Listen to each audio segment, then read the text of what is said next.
What's the real truth about Bitcoin's mining usage of renewable and non-renewable energy? Lucia, interestingly enough, I don't think we have the truth. One of the things about Bitcoin's mining that both critics and supporters try to ignore is the fact that miners are anonymous.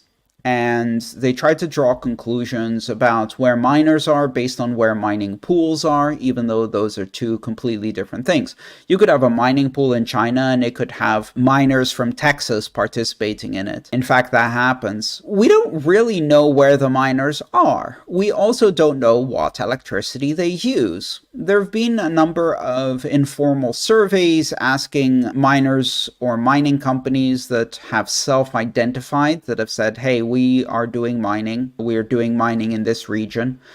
And there have been some surveys of those kinds of things. But here's the thing. There's no way to verify either that the survey data is correct or incorrect, if the miners are telling the truth or not.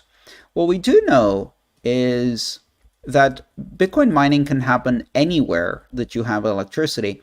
And so the primary driver is how much that electricity costs. If the electricity is cheap, then miners will be attracted to it. The cheapest form of electricity is waste energy. That means energy that is produced but is not consumed. There is no consumption in the area, or the amount of energy that is being produced cannot be reduced. You can't produce less. And at the same time, the demand isn't there to consume it. So let me give you an example. If you have solar power, you don't turn that off. So if you're producing 5 megawatts of solar power in a massive solar farm, and you only have 2 megawatts of demand in the area, that means you're producing an extra 3 megawatts of waste energy, and the marginal cost of that is zero. That energy would otherwise be completely wasted. It doesn't go anywhere. But the solar panels are still producing it, and the cost of installing those solar panels has already been incurred. So if you plant a Bitcoin miner next to that, you can get very cheap electricity that was otherwise going to be wasted, and that's going to subsidize the production of more solar panels and solar energy. So from that scenario, we can see the waste energy, whether that's flaring of gas that would otherwise be wasted because the gas fields are too far away from areas of demand, whether it's hydroelectric, solar, or wind.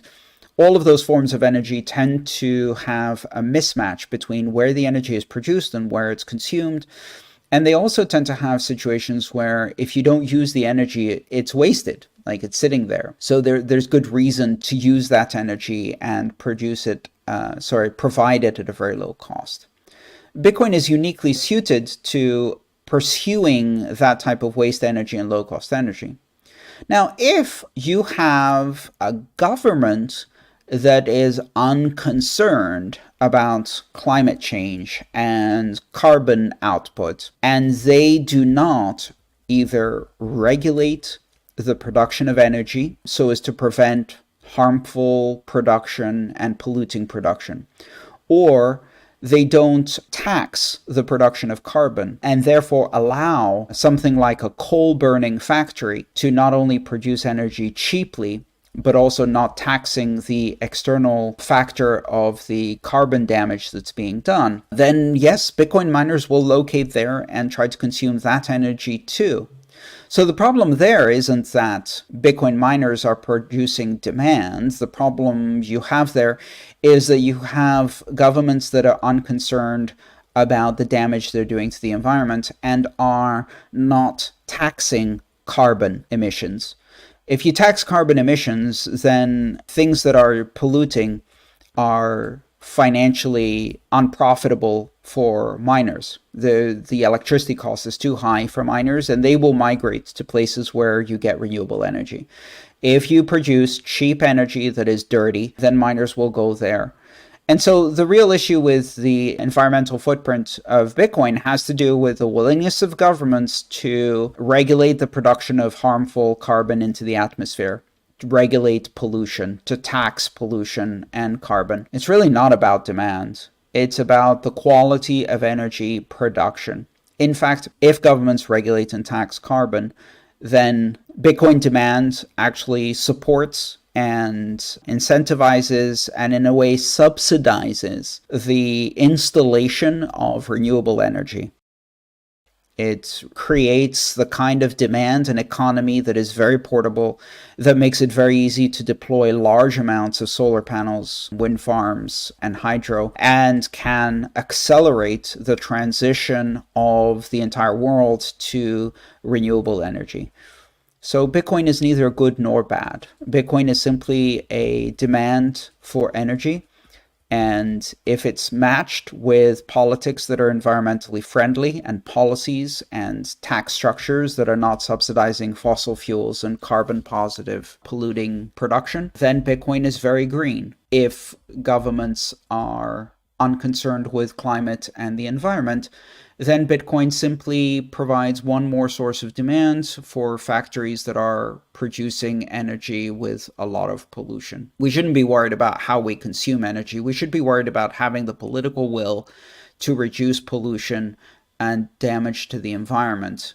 Bitcoin isn't the villain here. It's the same thing, ironically, with electric cars. If you have an electric car, all you've done is you've shifted the place where the energy is being consumed, and you've decentralized it a lot more, which means that if you then put solar panels on your roof and charge overnight, your carbon footprint goes to zero. Not quite zero, because the solar panels themselves have production carbon footprint, but very, very close. If, on the other hand, you're plugging in your Tesla into a grid where the political will for environmental protection doesn't exist, and there is fossil fuel burning factory that's producing that energy, then your electrically powered, environmentally friendly Tesla is burning coal. It's just burning coal at a distance from where the car is. What it does is it shifts a lot of the fossil fuel damage to a single place, one factory that can be more easily regulated, rather than trying to measure the emissions from a million tailpipes of a million cars. And Bitcoin is very much the same thing.